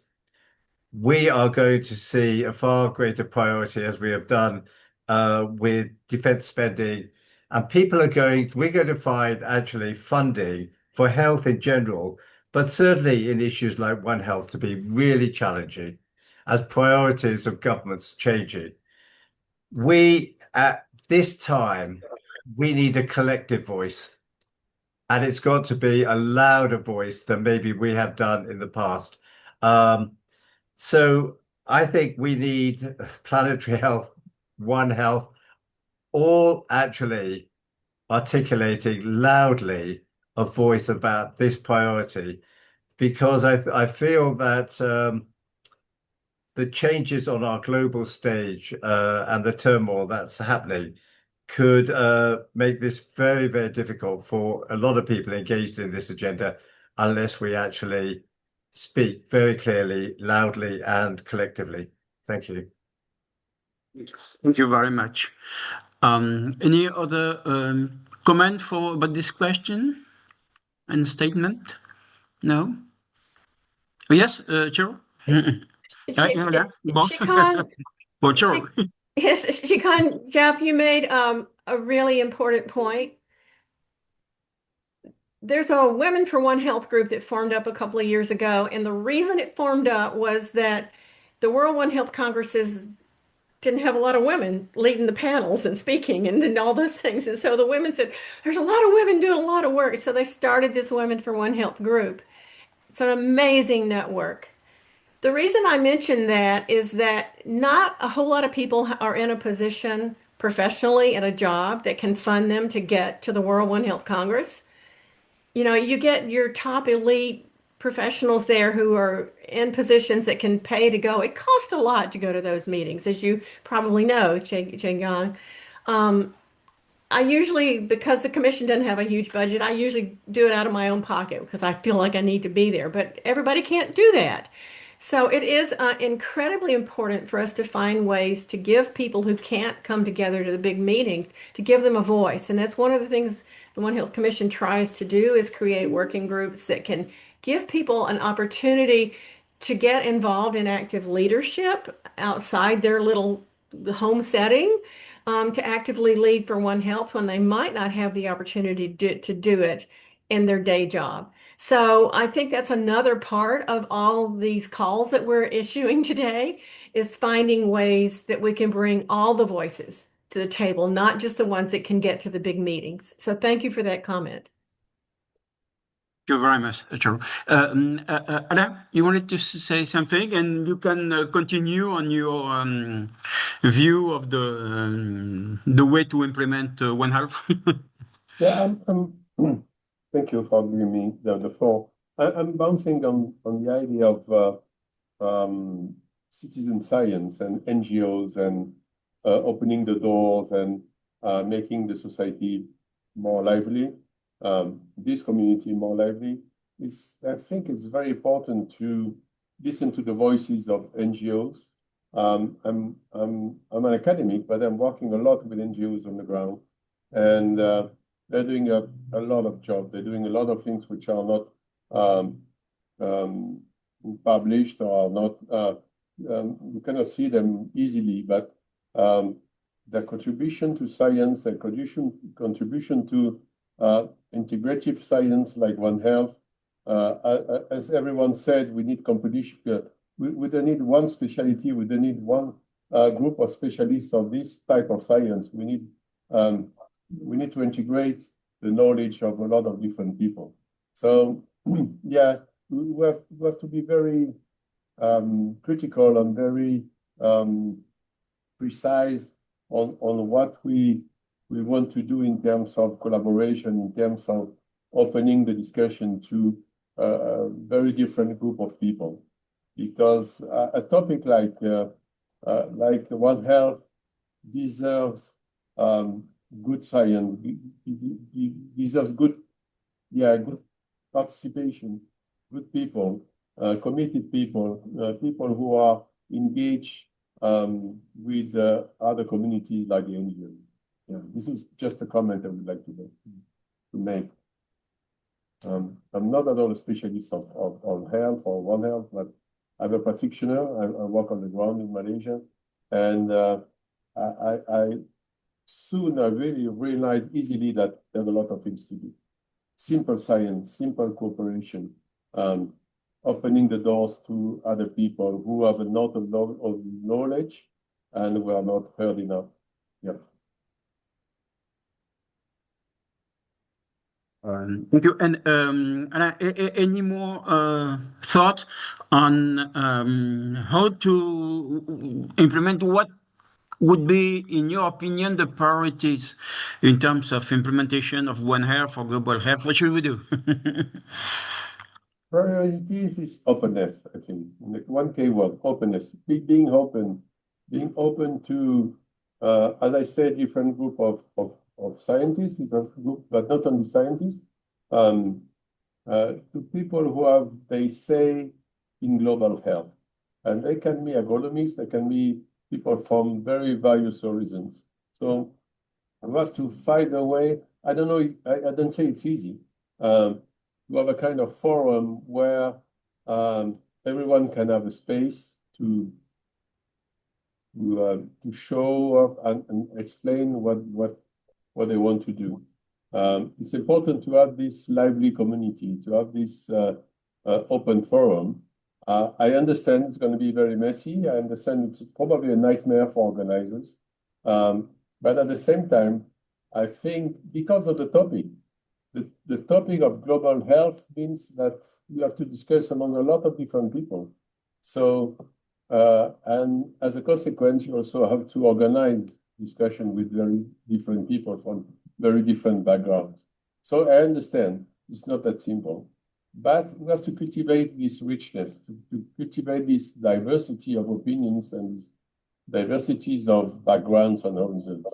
I think this is key for the interest of this community. Yeah. Thank you. Thank you, Alain. But then I would like to ask Mayumi, what is your position? What is your feeling? What are your thoughts about what should we do to move from thoughts to implementation? Well, I think this kind of event is essential so that we can discuss for the exchange of ideas. I was thinking about this One Health and planetary health, and I think the most important point is that what One Health proposes is integration, is thinking together, and this is the most difficult thing. People, it's more comfortable to be, in your comfort zone, siloed, and this is the most difficult thing. I think this is the challenge, but I think we are moving forward. And this kind of program that Professor Betty proposes is very insightful, and we are moving. For example, in Brazil, we now are working on a plan, on a national plan, and it's these kinds of discussions are essential. And also agree with Cheryl when she says that education from the very beginning is quite important. And I am part of a group of discussion in the Ministry of Health is leading it.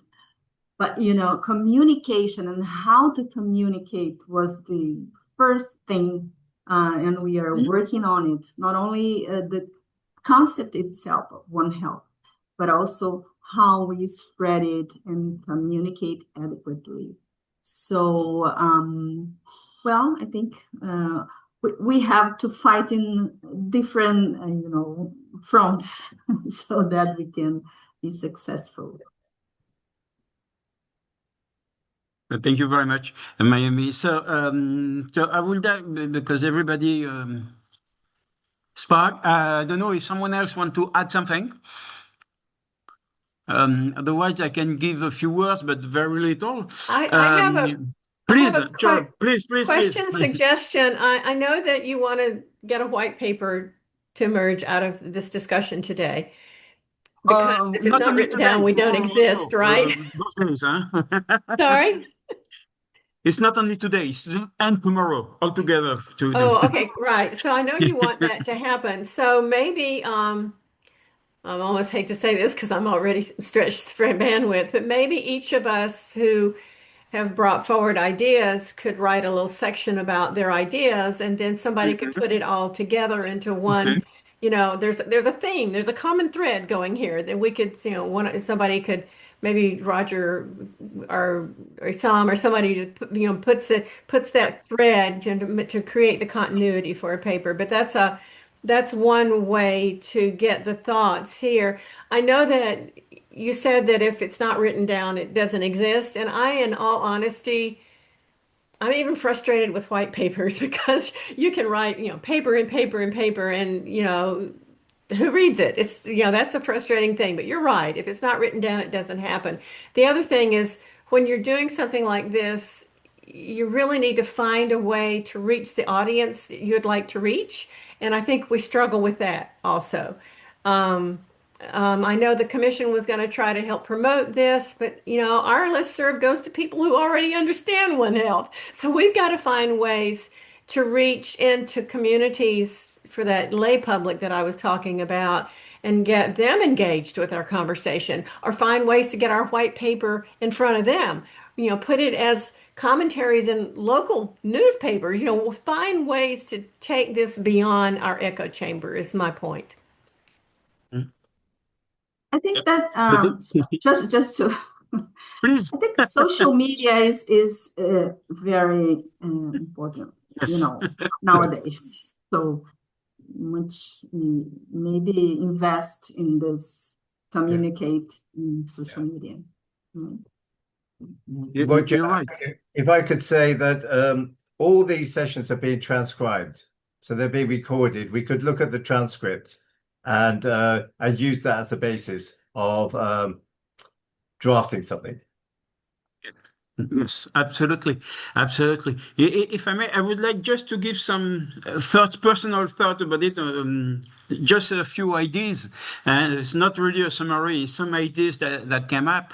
To start with what Mayumi just said, yes, social network is important. I think social network and internet at large, but social network in particular, could give the worst, but we can also use them to give the best. If I refer to the recent COVID-19 pandemic, the social network created an even worse pandemic than the virus one. Okay, we had more trouble because of impact of social network and internet than because of the virus. But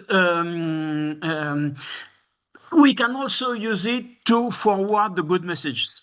So yeah, I agree with Mayumi. It's something very, very important. Although I personally don't know exactly how to do it, but I think it's important.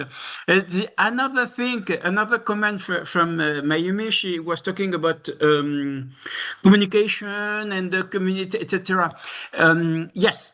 I fully agree, and to me, is that from my personal experience on disease control, etc., is something extremely important is people awareness. So it's not only to communicate between scientists and give ideas, but it's also extremely important to give the right information to the people. There is a link with what I said just before with social network. It's important to provide the right information, a correct information, and people awareness. It's extremely important. People will do it right, will do it very good, provided they got the right information. And if, of course, if they get the wrong information, they will make it wrong. But if they are given the good information, they can do it very, very good. So I think people awareness, communication with people, especially at the community level, because we must have an impact. I personally don't believe in communication and action at a very high scale, etc. It's diluted. If we want to be efficient, we have to work at a small scale with the community, etc. Make sure the messages is going through. NGOs, Alain mentioned, are in that case probably very important, and maybe important role to play in that. So I'm just giving my personal thoughts about it. Yes, we need to go together. We need to be associated, but someone mentioned, I can't remember who, said that we are in our comfort zone and we don't go outside our comfort zone, and that's a problem. That's a major problem. It's also what I would call a kind of intellectual comfort zone. People are in their thinking system. They have a framework within which they think, and they cannot or they don't want to think outside this framework and integrate the way of thinking of other people. And that, to me, is a major problem in exchanging and in implementing things, because everyone is stuck in its own system. So the medical doctors will not talk to the sociologists, who will not talk to the veterinarians, who will not talk to other people, etc. And we have a whole bunch of very good professionals who don't talk to each other, not because they don't want to talk to each other, but because they don't want to move outside their own field and they don't listen to each other. And it's, my opinion, maybe the most difficult part. Listen to other people and accept that there might be other way of thinking about one problem than the one we have, and maybe that accept also that the answer is a combination of everything. is not unique, and I think if we can achieve just the thing of writing that down and making it clear, in my opinion, will be already a good step forward. So that's what I wanted to say, not as a conclusion, because conclusion is tomorrow, but as a kind of summary. So I don't know what you think about it. These are my personal thoughts.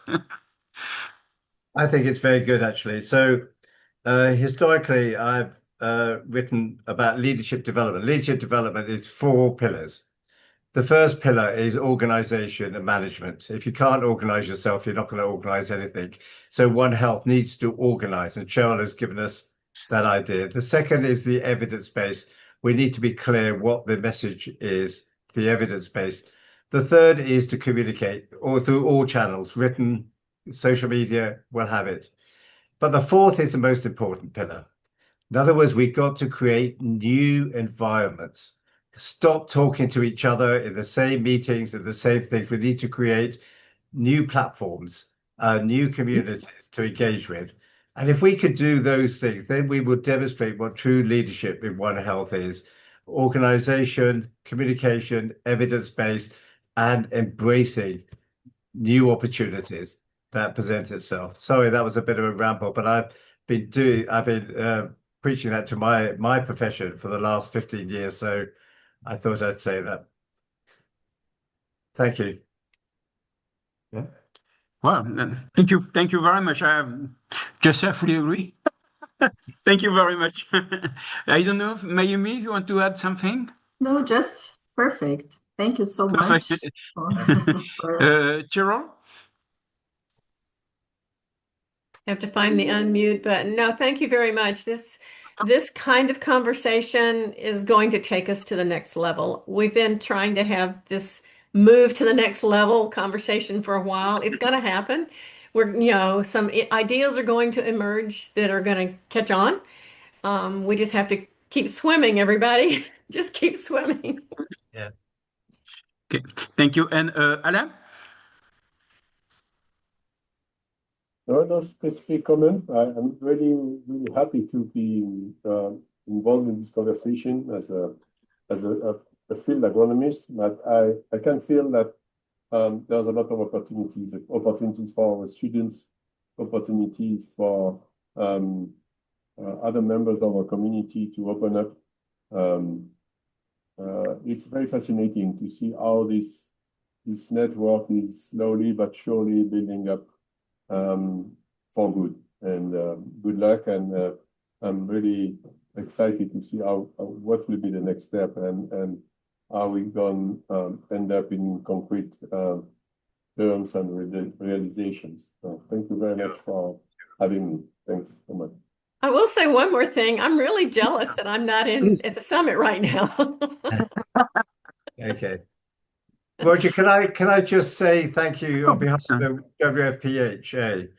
So on behalf of WHPA, can I just really want to highlight Professor Yakamoto and Professor Zhu's leadership in the One Health, All Health group, and the One Health agenda generally. It's been outstanding. I think of all the working groups we have, this is one of the most productive and the best led. I should record that. Please don't record that again. But it is. I would say it is. And Roger, we want to say thank you to you for organizing and putting the thought behind today. It's difficult to wrap up because we're only at halftime, as we would say in our football games. It's a halftime. We've still got the second half to play tomorrow. Tomorrow, yes. But I also wanted to highlight, I was so grateful that Dr. Lee of CPMA gave the welcome. CPMA have been so supportive of this One Health agenda. As a National Public Health Association, they have endeavored to be at COP, endeavored to be at the World Health Assembly with this agenda. And I'm so delighted that he opened the welcome. And so just thank also all the speakers. They have been outstanding. We've had some really interesting discussion, and I look forward to the second half of this agenda tomorrow. Thank you. Thank you. Thank you very much. Thank you to all of you for your presentation, for your thoughts, and for your interventions.